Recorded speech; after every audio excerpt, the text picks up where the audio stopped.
Hello friends, இன்றைக்கி Indian economy and Indian financial சிஸ்டத்தில் unit 25ல் நெக்ஸ்ட் ஒன் பார்த்துடலாம். Concept of own funds and net own funds NOFR non banking financial companies. So ஒரு non banking financial கம்பெனின்னு இருக்கும்போது நம்ம என்ன பண்ணுவோம், ஃபஸ்ட்டு அதுக்கு லைசன்ஸ் வாங்குறதுக்கு மினிமம் கேபிட்டல் தேவை. அண்ட் தென் எவ்வளோ குவான்டம் ஆஃப் டெபாசிட்ஸை வந்து அவங்க அக்செப்ட் பண்ணிக்கலாம் பப்ளிக்ல இருந்து, அவங்களோட லெண்டிங் பேராமீட்டர்ஸ் என்ன, இந்த மாதிரி நிறைய ஆப்ஷன்ஸ் இருக்குது. இது எல்லாமே தான் இந்த own funds and net own ஃபண்ட்ஸோட லிங்க் ஆகிருக்கு. ஓன் ஃபண்ட் அப்படிங்கிறது நம்ம பெய்டப் ஈக்விட்டி கேபிட்டல், அப்புறம் ப்ரிஃபரன்ஸ் ஷேர்ஸு, அதுக்கப்புறமா கம்பல்சரியாக கன்வெர்ட்டிபிள் ஆகக்கூடிய ஈக்விட்டி, ஃப்ரீ ரிசர்வ்ஸை, ப்ரீமியம் அக்கௌண்ட் இருக்கக்கூடிய பேலன்ஸு, அப்புறம் வந்து நம்ம ஆல்ரெடி ஏதாவது ஆச்சு அப்படின்னா சம் கேபிட்டல் ரிசர்வ் பண்ணி வச்சுருப்போம் அது, அப்புறம் அசட்ஸை நம்ம சேல் பண்ணதுக்கப்புறம் அதிலிருந்து வரக்கூடிய அமௌண்ட்டு.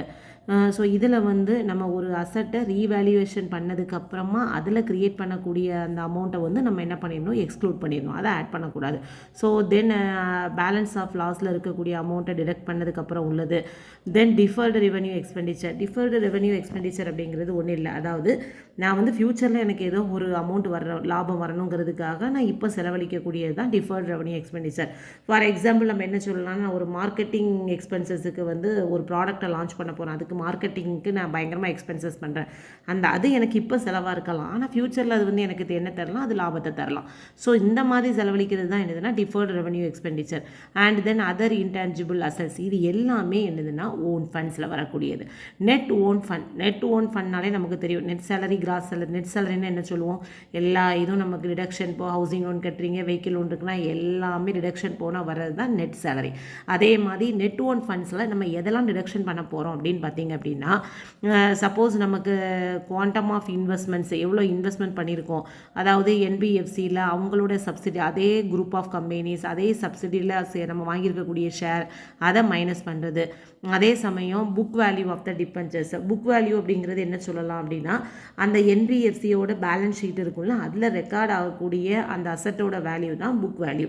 தட் மீன்ஸ் அந்த டிபென்ச்சரோட வேல்யூன்னு எடுத்துக்கலாம். ஸோ இதில் வந்து எல்லாமே டெப்ரிசியேஷன், அமார்சியேஷன் எல்லாம் முடிச்சதுக்கப்புறம் வரக்கூடியது தான் அந்த புக் வேல்யூ. அந்த book value of the amount. And then அந்த பாண்ட்ஸு, அப்புறம் நம்ம லோன்ஸ் அண்ட் அட்வான்சஸ் எல்லாம் அவுட்ஸ்டாண்டிங்கில் இருக்குன்னா அதை மைனஸ் பண்ணிடுவாங்க. அப்புறம் hire purchase and then lease finance. அதாவது ஹையர் பர்ச்சேஸ் அப்படின்னா என்ன அர்த்தம் அப்படின்னா, சப்போஸ் நான் அது ஒரு இன்ஸ்டால்மெண்ட் பிளான் அப்படின்னு சொல்லுவாங்க. அதாவது நான் எதையோ வாங்க போகிறேன், அப்போ நான் வாங்கும்போது என்ன பண்ணியிருந்தேன், ஒரு பர்டிகுலர் பார்ட் ஆஃப் அமௌண்ட்டை நான் பே பண்ணியாச்சு. அதுக்கப்புறம் என்ன பண்ண போகிறேன், கொஞ்சம் கொஞ்சமாக நான் மந்த்லி நான் என்ன பண்ண போகிறேன், பே பண்ண போகிறேன். எல்லாம் பே பண்ணி முடிச்சதுக்கப்புறம் அந்த ப்ராப்பர்ட்டி வந்து என்ன ஆயிடுது, எனக்கு சொந்தமாயிருது. அதுதான் ஹையர் பர்ச்சேஸ் அப்படின்னு சொல்லுவாங்க. ஃபார் எக்ஸாம்பிள் எப்படி சொல்லலாம் அப்படின்னா, நீங்கள் ஒரு கார் வாங்க போகிறீங்கன்னு வச்சுக்கோங்க. அந்த காருக்கு நீங்கள் மொத்தம் ஒரு பார்ட்டாக ஃபஸ்ட்டு ஒரு அமௌண்ட்டை கொடுத்துட்டு அப்புறம் ரெகுலராக பே பண்ணிகிட்டே இருக்கீங்க. ஃபுல் லாஸ்ட்டு பேமெண்ட் பண்ணும்போது அந்த கார் வந்து உங்களுக்கு ஹையர் பர்ச்சேஸ் ஆயிடுது. ஸோ இது ஹையர் பர்ச்சேசிங். லீசிங், அப்போ அந்த ஓனர்ஷிப் வந்து உங்களுக்கு வந்துடுது, பையருக்கு வந்துடுது. லீசிங் அப்படிங்கிறதா என்ன அர்த்தம் அப்படின்னா, அதில் வந்து அந்த அசட்ஸை ஒரு பையர் வாங்குறாரு, மற்றவங்களுக்கு அதை என்ன செய்கிறாரு, அதர் பார்ட்டி வந்து அதை யூஸ் பண்ணிக்கிறாங்க. பட் அந்த பர்டிகுலர் பீரியட் வரதான் ஓனர்ஷிப் வந்து அந்த ஓனர்கிட்ட தான் இருக்கும், அந்த லீஸருக்கு வராது. ஓகே, ஸோ இதுதான் லீசிங். ஸோ இந்த மாதிரி உள்ளது, இது எல்லாம் முடிச்சதுக்கப்புறம் வரக்கூடியது தான் நமக்கு என்னதுன்னா நெட் ஓன் ஃபண்ட்ஸ் அப்படிங்கிறது. ஓகே, ஸோ நம்ம இதெல்லாம் பண்ணி முடிச்சதும் நமக்கு அதோட வேல்யூ வந்து 10% ஆஃப் த ஓன் ஃபண்ட்ஸாக இருக்கணும், அதை விட எக்ஸீட்ஸ் தான் இருக்கணும். நம்ம ஆல்ரெடி பார்த்தோம், ஒரு NBFC ஓப்பன் பண்ண போகிறாங்க அப்படின்னா நெட் ஓன் ஃபண்ட்ஸ் எவ்வளோ இருக்கணும் பார்த்துருக்கோம், 2 crores இருக்கணும். ஸோ லெஸ் தென் 2 crores இருந்தது அப்படின்னா அவங்க என்ன பண்ண முடியாது, நான் பேங்கிங் ஃபினான்ஷியல் கம்பெனியை ஸ்டார்ட் பண்ண முடியாது. ஓகே, த நெக்ஸ்ட் ஒன் பார்த்தீங்க அப்படின்னா, bank finance to non banking financial companies, RBI MC 5th January 2022. So section 45IA RBI Act 1934 படி பார்த்தீங்கன்னா எல்லா நான் பேங்கிங் ஃபினான்ஷியல் கம்பெனிஸுமே கண்டிப்பாக RBIயில் ரிஜிஸ்டர் பண்ணப்பட்டிருக்கணும் அப்படின்னு கொண்டு வந்தாங்க.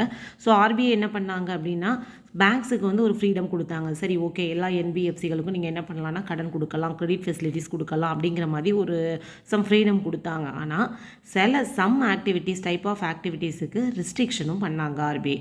எல்லாமே அவங்க கிரெடிட் கொடுத்தாலுமே சம் ஆக்டிவிட்டீஸுக்கு வந்து என்ன பண்ணாங்க, அவங்க ரெஸ்ட்ரிக்ட் பண்ணாங்க. So bank finance to non banking financial companies registered with RBI. So NBFCக்கு பேங்க் ஃபினான்ஸ் எப்படி பண்ணுறாங்க அப்படின்னா, ஃபஸ்ட்டு வந்து RBI வந்து என்ன பண்ணுவாங்கன்னா, நம்ம ரிஜிஸ்டர் பண்ணப்பட்டிருக்கோம் NBFC எல்லாமே. ஸோ அவங்களோட பெர்மிசிபிள் ஆக்டிவிட்டீஸுக்கு சம் நார்ம்ஸ் அண்ட் கண்டிஷன்ஸ், அவங்களுக்குன்னு ஒரு கைட்லைன்ஸ் இருக்கும். அதுபடி அவங்க என்ன பண்ணுவாங்க, அந்த பேங்க்ஸ் என்ன பண்ணுவாங்க அப்படின்னா, அந்த போர்ட் ஆஃப் டைரக்டர்ஸ் இருப்பாங்கள்ல அந்த பேங்க்கில், அவங்கள்ட்ட அப்ரூவல் வாங்கி அந்த NBFCக்கு அப்படின்னு அப்படின்னு ஒரு சூட்டபிள் லோன் பாலிசி அவங்க ஃபார்முலேட் பண்ணி அது மூலமாக அவங்க என்ன பண்ணலாம், ஒர்க்கிங் கேபிட்டலாவோ அல்லது டேம் லோனாவோ அவங்களுக்கு நான் பேங்கிங் ஃபினான்சியல் கம்பெனிக்கு அவங்க என்ன பண்ணலாம், இஷ்யூ பண்ணலாம். ஸோ அது வந்து இன்ஃப்ராஸ்ட்ரக்சர் ஃபினான்சிங்காகவோ எக்யூப்மெண்ட் லீசிங், ஹையர் பர்ச்சேஸ் அதெல்லாம் என்னென்னு இப்போ பார்த்தோம். லோனு, ஃபேக்டரிங், இன்வெஸ்ட்மெண்ட் ஆக்டிவிட்டீஸ் இது எல்லாத்துக்குமே அவங்க என்ன பண்ணலாம், ஃபினான்ஸ் பண்ணலாம் as per RBI guidelines. That is very very very important. So banks என்ன பண்ணுறாங்க அப்படின்னா, ஸோ நான் பேங்கிங் ஃபினான்சியல் கம்பெனிஸுக்கு செகண்ட் ஹேண்ட் அசெட்ஸை ஃபினான்ஸ் பண்ணுறதுக்கு கூட அவங்க என்ன பண்ணுறாங்க, லெண்ட் பண்ணுறாங்க பேங்க்கு. ஸோ இது கேட்பாங்க, செகண்ட் ஹேண்ட் அசெட் இதுக்கு வந்து பேங்க் லெண்ட் பண்ணுறாங்களா அப்படின்னு கேட்பாங்க. That is very very very important. Then அது பேங்க் வந்து என்ன பண்ணியிருக்கும் அப்படின்னா, நெட் ஓன் ஃபண்ட்ஸோட அவங்களோட பேங்க் கிரெடிட் வந்து லிங்க் ஆகிருக்கும். அவங்களோட ceiling higher rate of interest, higher rate வந்து அவங்களுக்கு லிங்க் ஆகிருக்கும். ஸோ அந்த மாதிரி லிங்க் ஆகிருக்கக்கூடிய நான் பேங்கிங் ஃபினான்சியல் கம்பெனிஸ், RBIயில் ரிஜிஸ்டர் பண்ணப்பட்டிருக்க நான் பேங்கிங் ஃபினான்சியல் கம்பெனிஸ், அப்புறம் சம் பெர்மிசிபிள் ஆக்டிவிட்டீஸ்க்கு எல்லாம் பண்ணியிருப்பாங்கல்ல. ஸோ அந்த மாதிரி இதில் வந்து அவங்க என்ன பண்ணிக்கலாம் அப்படின்னா, அந்த நம்ம கொடுத்ததை வந்து ஹஸ்பண்ட் நான் பேங்கிங் ஃபினான்சியல் கம்பெனிஸ் வந்து அப்படியே வித்ட்ராவும் பண்ணிக்கலாம். ஆனால் சப்போஸ் அவங்களுக்கு ஃபினான்ஸ் தேவைப்படுது அப்படின்னா அதை நம்ம எக்ஸ்டெண்டும் பண்ணிக்கலாம். எதுக்காக, infrastructure financing, equipment leasing, hire purchase, loan, factoring and investment ஆக்டிவிட்டீஸுக்கு அவங்களுடைய ஃபினான்ஸை வந்து அவங்க என்ன பண்ணிக்கலாம் அப்படின்னா எக்ஸ்டெண்டும் பண்ணிக்கலாம். பேங்க்ஸ் வந்து நான் பேங்கிங் ஃபினான்சியல் கம்பெனிஸுக்கு கொடுக்குற அந்த ஃபினான்ஸை எக்ஸ்டெண்டும் பண்ணிக்கலாம். தென் நெக்ஸ்ட் ஒன் பார்த்தீங்க அப்படின்னா, bank finance to non banking financial companies not recurring registration with RBI. நம்ம இதுக்கு முன்னால் உள்ளது பார்த்தீங்கன்னா, நான் பேங்கிங் ஃபினான்சியல் கம்பெனி RBIயில் ரிஜிஸ்டர் பண்ணப்பட்டிருந்து எப்படி ஃபினான்ஸ் பண்ணுறாங்கன்னு பார்த்தோம்.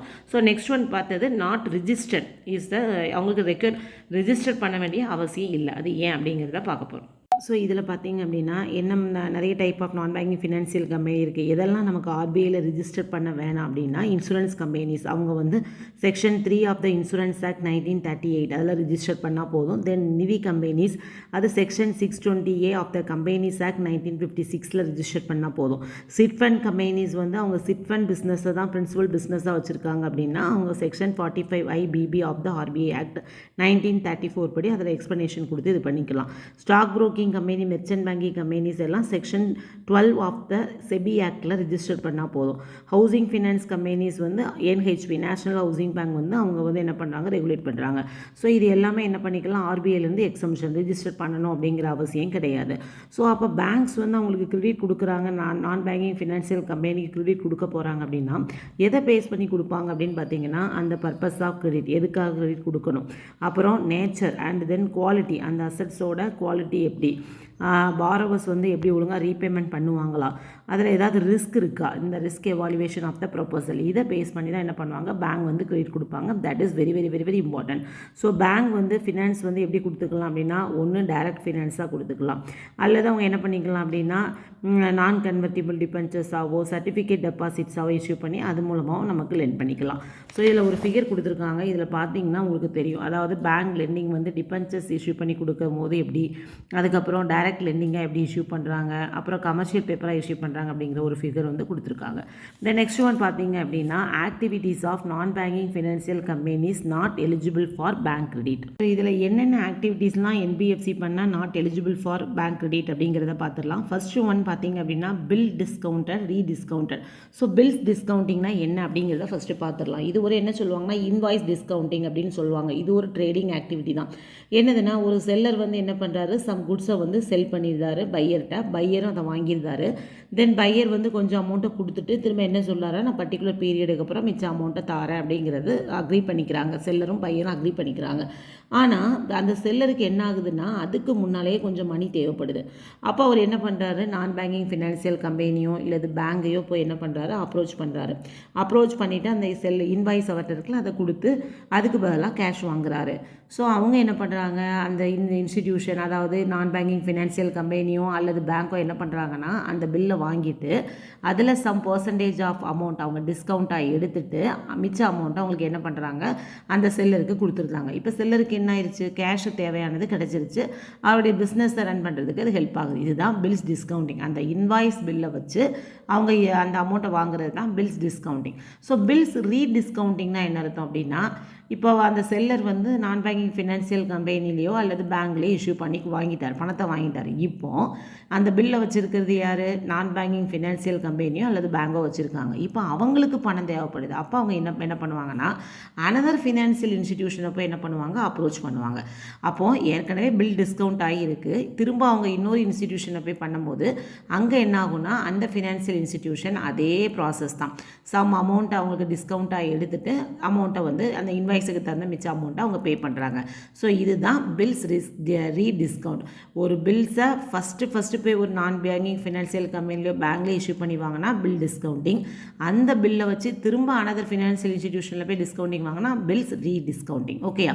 ஸோ இதில் வந்து ஒரு நான் பேங்கிங் ஃபினான்சியல் கம்பெனிஸ் வந்து சப்போஸ் பில்ஸை ரீடிஸ்கவுண்ட் பண்ணியிருக்காங்க. அதாவது எதுக்காக அப்படின்னா அவங்க வந்து sale of commercial vehicles, 2 wheeler 3 wheeler vehicles பண்ணியிருக்காங்க அப்படின்னா அது பிரச்சனை இல்லை.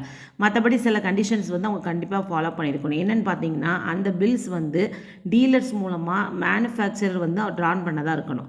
தென் நெக்ஸ்ட் ஒன் பார்த்தீங்க அப்படின்னா அது ஜென்யூன் சேல்ஸ் டிரான்சாக்ஷனாக இருக்கணும். அதே சமயம் அதில் வந்து அவங்க சேல்ஸ் இன்ஜின் நம்பர் அதெல்லாம் கன்ஃபார்ம் பண்ணி கரெக்ட் செக் பண்ணியிருக்கணும். அப்புறம் பேங்க்ஸ் வந்து என்ன பண்ணுறாங்க அப்படின்னா சப்போஸ் நான் பேங்கிங் ஃபினான்சியல் கம்பெனிஸ் வந்து பில்ஸை டிஸ்கவுண்ட் பண்ணியிருக்காங்க அப்படின்னா அது எல்லா phone files and track record எல்லாத்தையும் செக் பண்ணி கரெக்டாக இருக்கா, பேங்குக்கு அவங்களுக்கு தனக்கு சாட்டிஸ்ஃபையாக இருக்கா அப்படிங்கிறத அவங்க செக் பண்ணிக்கணும். ஸோ இதெல்லாம் இருந்துச்சுன்னா நோ ப்ராப்ளம். இந்த நெக்ஸ்ட் ஒன் பார்த்தீங்க அப்படின்னா இன்வெஸ்ட்மெண்ட்ஸ், அதாவது நான் பேங்கிங் ஃபினான்சியல் கம்பெனிஸ் வந்து கரண்ட் அண்ட் லாங் டேர்ம் நேச்சரில் வந்து ஒரு கம்பெனியில் அவங்க ஷேராகவோ இல்லைனா டிபென்ச்சர்ஸாகவோ அவங்க இன்வெஸ்ட்மெண்ட் பண்ணியிருக்காங்க. தென் ஸ்டாக் ப்ரோக்கிங் கம்பெனிஸ் வந்து என்ன பண்ணுறாங்கன்னா அவங்களுடைய ஷேர்ஸு டிபென்ச்சர்ஸ் எவ்வளோ வச்சுருக்காங்களோ அதுக்கு அகெயின்ஸ்டாக என்ன பண்ணிக்கலாம் அப்படின்னா அவங்களுக்கு என்ன ஃபினான்ஸ் எவ்வளோ தேவையோ அதுக்கு தகுந்த மாதிரி அதை எக்ஸ்டெண்ட் பண்ணிக்கலாம். அதுக்கப்புறம் வந்து அன்செக்யூர்டு லோன்ஸு, நான் பேங்கிங் ஃபினான்சியல் கம்பெனிஸ் கொடுத்துருக்கக்கூடிய அன்செக்யூர்டு லோன்ஸு இல்லைனா இன்டர் கார்ப்பரேட் டெபாசிட்ஸ் எந்த கம்பெனியில் இஷ்யூ பண்ணியிருந்தாங்க அது not eligible for bank credit.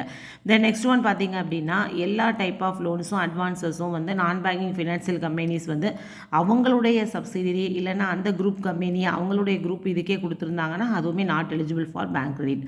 அதுக்கப்புறம் வந்து finance to non banking financial கம்பெனிக்கு ஃபினான்ஸ் பண்ணியாச்சு. Then further lending to individuals, எதுக்காக அப்படின்னா IPO initial public offering. For example ஒரு ப்ரைவேட் கம்பெனி இல்லை ஒரு கம்பெனியும் தன்னுடைய ஷேர்ஸை ஃபஸ்ட் டைம் பப்ளிக்கு சேலுக்காக கொண்டு போகிறாங்கன்னு அதுதான் இனிஷியல் பப்ளிக் ஆஃபரிங். நம்ம நிறைய வீடியோஸில் ஐபிஓ என்ன அப்படிங்கிறத தெளிவாகவே பார்த்துருக்கோம். தென் பர்ச்சேஸ் ஆஃப் ஷேர், செகண்டரி மார்க்கெட்டில் இருந்து நம்ம என்ன பண்ணியிருக்கோம் அடுத்த ஷேர்ஸை பர்ச்சேஸ் பண்ணுறாங்க அப்படின்னாலும் அதுவுமே not eligible for bank credit. Then next one பார்த்தீங்க அப்படின்னா சப்போஸ் அவங்ககிட்ட இருக்கக்கூடிய அந்த capital and debentures some misuse இருக்குது அப்படின்னா அட் த சேம் டைம்ஸ் அந்த லாங் டேர்ம் ஃபண்ட்ஸ் மார்க்கெட்டில் இருக்கக்கூடிய லாங் டேர்ம் ஃபண்ட்ஸ் அதாவது கேபிட்டல் டெபாசிட்ஸ் அதுக்கு அகெயின்ஸ்டாக எந்த விதமான grand bridge loans or interim finance அப்படின்னு சொல்லுவோம். அதாவது பிரிட்ஜ் லோன்ஸ் இன்டீரியம் ஃபினான்ஸ் அப்படின்னா இது ஒரு ஷார்ட் டேர்ம் லோன். ஸோ அந்த விதமான லோன்ஸை வந்து பேங்க்ஸ் வந்து என்ன செய்யக்கூடாது, கண்டிப்பாக இஷ்யூ பண்ணவே கூடாது. அது எல்லா விதமான நான் பேங்கிங் ஃபினான்சியல் கம்பெனிஸ் அண்ட் ஆர்என்பிஎஸ்சின்னு என்னது ரெசிடியூரி நான் banking financial companies. That means அவங்க வந்து ஒரு டைப் ஆஃப் நான் பேங்கிங் ஃபினான்சியல் கம்பெனிஸ் பார்த்துருப்போம். இது வந்து என்ன பண்ணும், பப்ளிக் டெபாசிட்டை அக்செப்ட் பண்ணக்கூடியது. ஸோ எதுவுமே அவங்க இதுக்கு அவங்க என்ன பண்ணக்கூடாது, பேங்க்ஸ் வந்து எந்த விதமான பிரிட்ஜ் லோன்ஸையும் கிராண்ட் பண்ணக்கூடாது. நெக்ஸ்ட் ஒன் பார்த்தீங்க அப்படின்னா ஷேர்ஸு டிபென்ச்சர்ஸ் எல்லாத்தையுமே இப்போ சப்போஸ் நம்ம லோன்ஸ் கொடுக்க போகிறோம், நான் பேங்கிங் ஃபினான்சியல் கம்பெனிக்கு பேங்க் லோன் கொடுக்க போகிறாங்க அப்படின்னா இப்போ அவங்ககிட்ட இருக்கக்கூடிய ஷேரையோ டிபென்ச்சரையோ அவங்க என்ன பண்ணக்கூடாது அப்படின்னா கொலாட்ரல் செக்யூரிட்டியாக அக்செப்ட் பண்ணிக்க முடியாது. அதாவது செக்யூரிட்டி லோன் கொடுக்க போகிறோம் அப்படின்னா இது எதையுமே நம்ம என்ன பண்ண முடியாது, செக்யூரிட்டியாக அக்செப்ட் பண்ணிக்க முடியாது. நெக்ஸ்ட் ஒன் பார்த்தீங்க அப்படின்னா பேங்க் அவங்க இன்டர் கம்பெனி டெபாசிட்ஸ் லோனுக்கு வந்து பேங்க்ஸ் வந்து என்ன பண்ண முடியாது, எந்த விதமான கேரண்டியும் எக்ஸிக்யூட் பண்ண முடியாது. அண்ட் தென் அந்த நான் banking financial company suppose loans அல்லது டெபாசிட்ஸ் அக்செப்ட் பண்ணியிருக்காங்க அப்படின்னா அதை ரீஃபண்ட் பண்ணுறதுக்கு அவங்க என்ன பண்ணணும், கேரண்டி கொடுக்க வேண்டியது இருக்கும். அந்த கேரண்டிஸ் எல்லாமே டைரக்ட் டீலிங்காக இருக்கணும் ஒழிய இன்டைரக்ட் அவங்க எனேபிள் பண்ணுறது அந்த டெபாசிட்ஸ் இருக்குது அதை இன்டைரக்டாக டீல் பண்ணுறதுக்கு எந்த விதமான கேரண்டி இஷ்யூ பண்ணக்கூடாது. ஓகே, ஸோ இதுதான் உங்களுக்கு பார்க்க தான் பெருசாக இருக்கும், பட் ரீட் பண்ணிங்கன்னா ரொம்ப ரொம்ப ஈஸியானதான். ரீட் பண்ணி பாருங்கள், டவுட்ஸ் இருந்தால் கேளுங்க. ரிமைனிங் உள்ளதை நம்ம நெக்ஸ்ட் வீடியோவில் பார்க்கலாம். கண்டினியூஸாக நம்ம சேனலில் வீடியோ பார்க்கணுன்னு நினைக்கிறீங்கன்னா மறக்காமல் நம்ம சேனலில் மெம்பர்ஷிப் ஜாயின் பண்ணிக்கோங்க, நம்ம சேனலை சப்ஸ்கிரைப் பண்ணிக்கோங்க. தேங்க்ஸ் ஃபார் வாட்சிங்.